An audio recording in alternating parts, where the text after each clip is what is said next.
Benarkah Allah di Perjanjian Lama adalah Allah yang kejam? Bayangkan diri Anda hidup di zaman nabi-nabi seperti Yeskiel dan Yesaya ketika pesan-pesan penghakiman dari Tuhan disampaikan dengan bahasa yang begitu keras dan menakutkan. Mengapa Tuhan menggunakan bahasa yang begitu kuat? Dan mengapa penghakiman ini begitu berat? Apakah ini sekedar ungkapan kemarahan ilahi?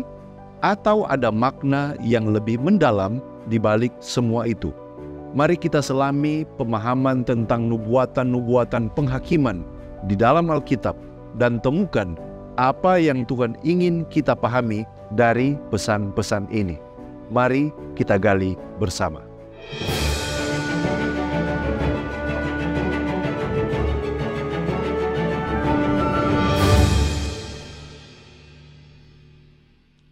Yang pertama, mari kita lihat apa dasar penghakiman itu.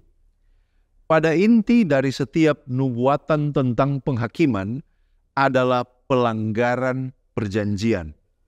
Tuhan telah membentuk perjanjian dengan umat-Nya setelah membebaskan mereka dari Mesir, menjanjikan mereka berkat jika mereka tetap setia, namun ketika mereka berpaling dari Tuhan, terutama melalui penyembahan berhala, mereka beralih dari wilayah berkat ke wilayah kutukan dan kematian. Penghakiman yang keras dalam nubuatan-nubuatan ini mencerminkan betapa seriusnya pelanggaran perjanjian tersebut. Dan harapan satu-satunya terletak pada pertobatan dan kembali kepada perjanjian. Jika tidak, mereka akan menghadapi pemisahan total dari Tuhan. Ulangan 28 ayat 15-20 mengatakan, "Tetapi jika engkau tidak mendengarkan suara Tuhan Allahmu dan tidak melakukan dengan setia segala perintah dan ketetapannya yang kusampaikan kepadamu pada hari ini, maka segala kutuk ini akan datang kepadamu dan mencapai engkau." Nubuatan tentang penghakiman. Tuhan meramalkan penghakiman dengan beberapa tujuan. Yang pertama, tujuannya adalah sebuah panggilan untuk bertobat. Dalam beberapa kasus, pengumuman penghakiman dimaksudkan untuk mendorong pertobatan dan dengan demikian menghindari bencana yang akan datang. Contohnya dalam Yeskiel 18 ayat 30. "Karena itu aku akan menghukum kamu masing-masing menurut jalannya, hai kaum Israel. Demikianlah firman Tuhan Allah.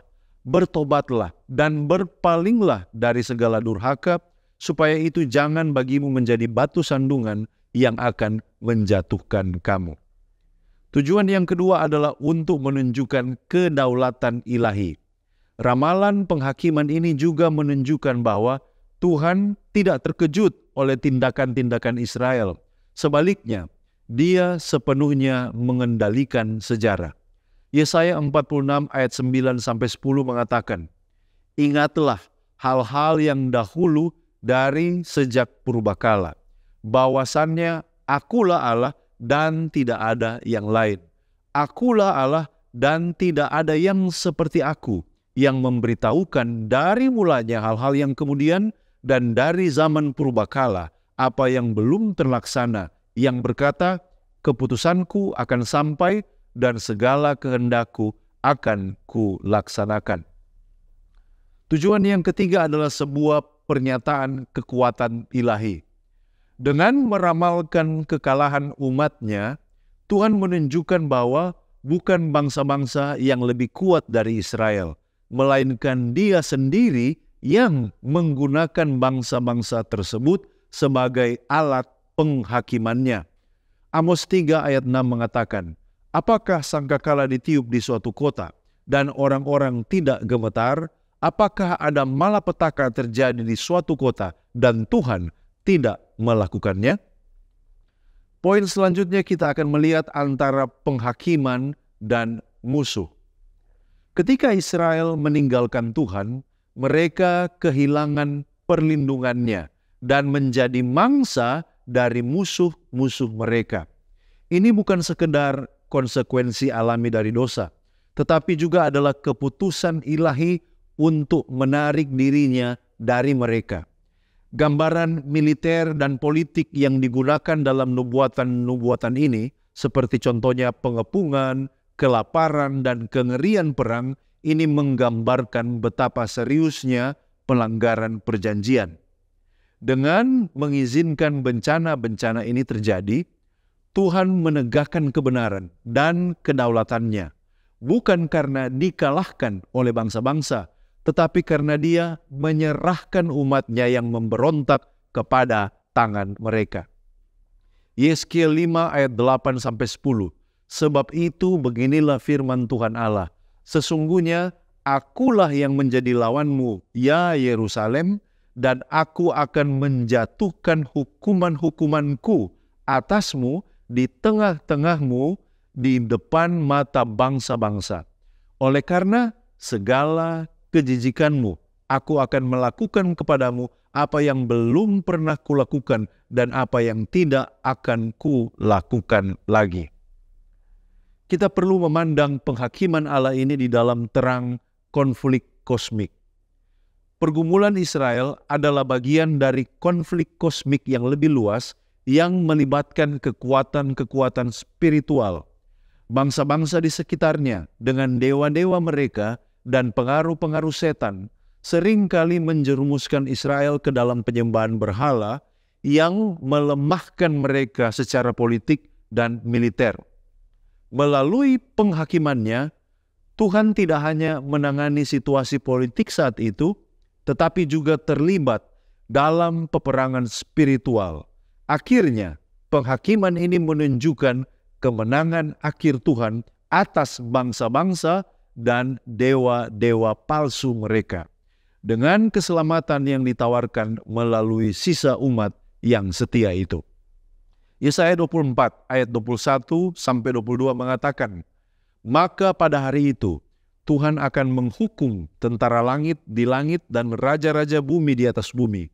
Mereka akan dikumpulkan bersama-sama seperti tahanan di dalam liang dan akan disekap dalam penjara, dan sesudah berapa lama mereka akan dihukum.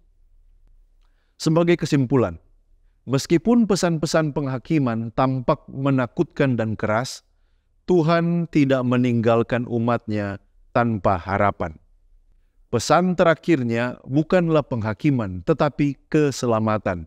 Di balik bahasa yang keras dan hukuman yang berat, ada janji pemulihan melalui sisa umat yang setia. Mereka bersama dengan bangsa-bangsa akan datang untuk menyembah Tuhan di bait-Nya.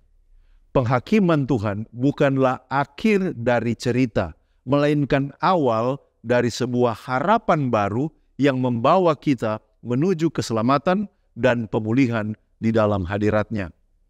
Yesaya 10 ayat 20-21 mengatakan, tetapi pada waktu itu sisa Israel dan orang-orang yang terluput dari kaum keturunan Yakub tidak akan bersandar lagi kepada orang yang memukul mereka, tetapi akan bersandar kepada Tuhan, kepada Yang Maha Kudus, Allah Israel, dengan kesetiaan. Sisa akan kembali, sisa Yakub akan bertobat kepada Allah yang perkasa. Ayat-ayat ini menunjukkan bahwa pesan penghakiman dalam Alkitab bukan hanya tentang hukuman, tetapi juga tentang panggilan untuk bertobat dan harapan akan pemulihan melalui kasih karunia Tuhan. Meskipun banyak yang berpikir bahwa Allah dalam Perjanjian Lama hanya bersifat murka dan penghukuman, sebenarnya Alkitab menunjukkan ada banyak ayat yang menggambarkan Allah di dalam Perjanjian Lama sebagai Allah yang penuh kasih, Allah yang setia, penuh rahmat, sama seperti yang ada di dalam Perjanjian Baru. Contohnya Keluaran 34 ayat 6 dan 7. Berjalanlah Tuhan lewat dari depannya dan berseru, Tuhan, Tuhan, Allah penyayang dan pengasih, panjang sabar, berlimpah kasih-Nya dan setianya, yang meneguhkan kasih setianya kepada beribu-ribu orang, yang mengampuni kesalahan, pelanggaran dan dosa, tetapi tidaklah sekali-kali membebaskan orang yang bersalah dari hukuman. Ayat ini menunjukkan karakter Allah yang penuh kasih, penyayang dan panjang sabar, dan juga mengampuni, serupa dengan sifatnya di Perjanjian Baru. Kemudian ada juga Mazmur 103 ayat 8-13. Tuhan adalah penyayang dan pengasih, panjang sabar dan berlimpah kasih setia. Tidak selalu ia menuntut dan tidak untuk selama-lamanya ia mendendam. Tidak dilakukannya kepada kita setimpal dengan dosa kita, dan tidak dibalasnya kepada kita setimpal dengan kesalahan kita. Tetapi setinggi langit di atas bumi, demikian besarnya kasih setianya atas orang-orang yang takut akan Dia. Sejauh timur dari barat, demikianlah dijauhkannya daripada kita pelanggaran kita. Seperti Bapa sayang kepada anak-anaknya, demikian Tuhan sayang kepada orang-orang yang takut akan Dia. Ini adalah gambaran yang indah tentang kasih Allah yang mengampuni dan sayang kepada umatnya seperti seorang ayah kepada anaknya. Sekian dari saya. Mari kita menggali firman Tuhan untuk memperluas wawasan dan mengharapkan terjadi pertumbuhan kerohanian. Jika Anda merasa diberkati dan dicerahkan oleh pembahasan ini, silakan bagikan video ini kepada orang-orang terkasih. Kita akan berjumpa kembali pada episode berikutnya hanya di Depth Insight Growth. Tuhan Yesus memberkati.